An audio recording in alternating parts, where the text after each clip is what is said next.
相隔2年，曹星如再次喺主場出戰，同澳洲嘅不何伊打10個回合，爭 WBC 亞洲超型量級腰帶。早段互相試探，但係對手嘅表現主動啲，多次嘅進攻都打得中曹星如。正如 Rex 賽後所講啦，對自己頭2個回合嘅表現唔太滿意㗎，中過對方嘅重拳，而對方就好似佢哋賽前估計一樣，打中就走啦，令佢難以反擊。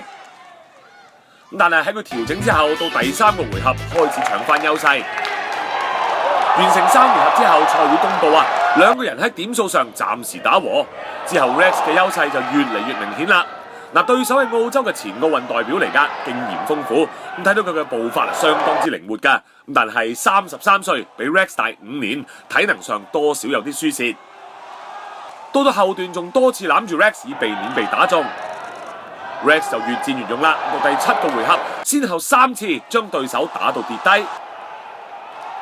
第3次之後，拳證就隨即宣布曹星如技術擊倒不何伊，攞到今場比賽嘅勝利，勇奪亞洲超型量級腰帶。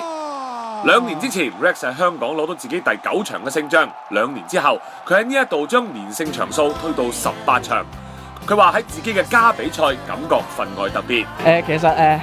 琴日開始係有啲壓力嘅，即係到今日其實喺屋企休息緊啦，即係朝頭早自己有少少囉攣咁，瞓喺張床度有啲唔知點嘅感覺，就係好似好耐會冇呢個壓力嘅感覺，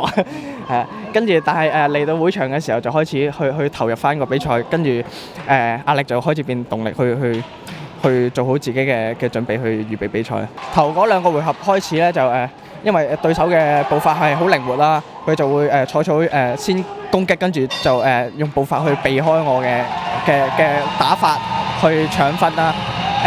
頭嗰2回合自己就個步伐企得比較死嘅，即係唔係好運用個步伐去進攻，所以就變咗好多時佢一攻擊完我就佢已經走開咗啦，我就反擊唔到啦。咁到第3、第4回合開始，我就嘗試去調節自己嘅步伐，去左右移動去截停對方啦。咁個效果會係好咗啲，即係會容易啲截停佢，跟住之後就可以容易啲去攻擊對方，跟住慢慢就可以